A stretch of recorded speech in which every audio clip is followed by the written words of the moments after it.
Que la grâce du Seigneur Jésus-Christ, l'amour de Dieu et la communion de l'Esprit Saint soient avec vous tous. Tel est l'extrait, chers frères et sœurs, de la deuxième lecture de ce dimanche qui nous plonge directement au cœur des mystères que nous célébrons, celui de la Sainte Trinité, Dieu en un trine.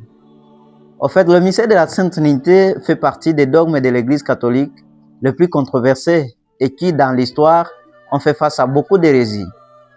Et pourtant, la Sainte Trinité est la plus grande révélation que nous a fait le Christ lui-même de son vivant. D'ailleurs, je ne doute pas que même aujourd'hui, l'un ou l'autre, même certains fidèles les plus pratiquants possibles, cherchent à découvrir, à pénétrer, à comprendre davantage ces mystères qui, rien que dans la prononciation, tortillent déjà l'esprit humain, la Trinité, Dieu, un et trine.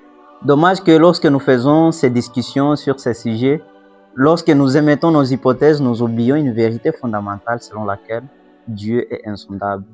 Ses voies sont impénétrables. Confère Isaïe chapitre 55, 8e verset.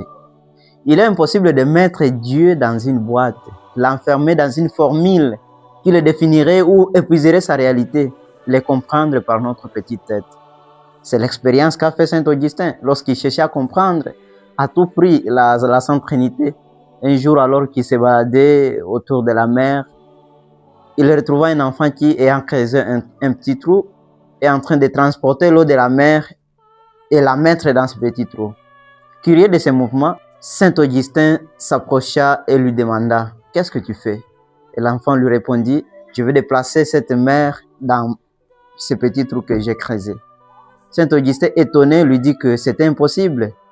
Et l'enfant répliqua, c'est aussi impossible de mettre Dieu dans votre petite tête et le comprendre.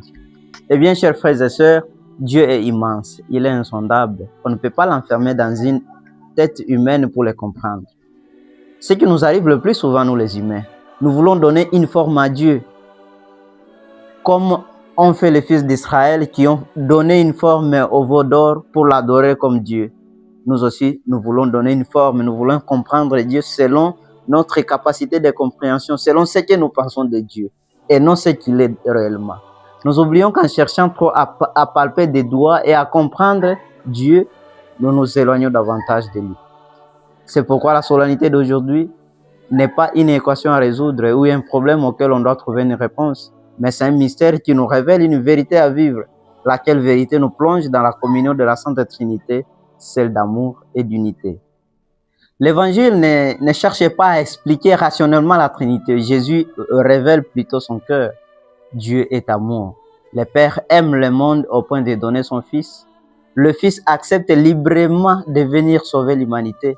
L'Esprit Saint répand cet amour dans les cœurs et conduit les croyants vers la vérité tout entière.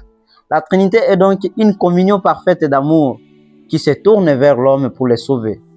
La première lecture présente un Dieu tendre et miséricordieux, lent à la colère, plein d'amour et de fidélité. Ce Dieu qui se révèle à Moïse n'est pas un Dieu lointain ou indifférent. Il marche avec un peuple. Il marche avec son peuple malgré les faiblesses. En Jésus-Christ, cette miséricorde atteint son sommet. Dieu ne condamne pas les hommes. Il vient les sauver. Saint Paul, dans la deuxième lecture, exhorte les chrétiens à vivre dans la paix, l'unité et la charité.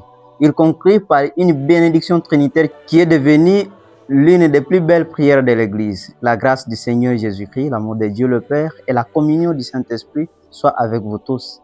La vie chrétienne est appelée à refléter cette communion divine. La Sainte Trinité nous enseigne que l'amour véritable n'est pas un repli sur soi, mais ouverture à l'autre. Dans la famille, dans la communauté chrétienne, dans la société, nous sommes invités à bâtir des relations fondées sur le respect, le partage et le pardon. Plus nous vivons dans la communion, plus nous devenons l'image de Dieu Trinité.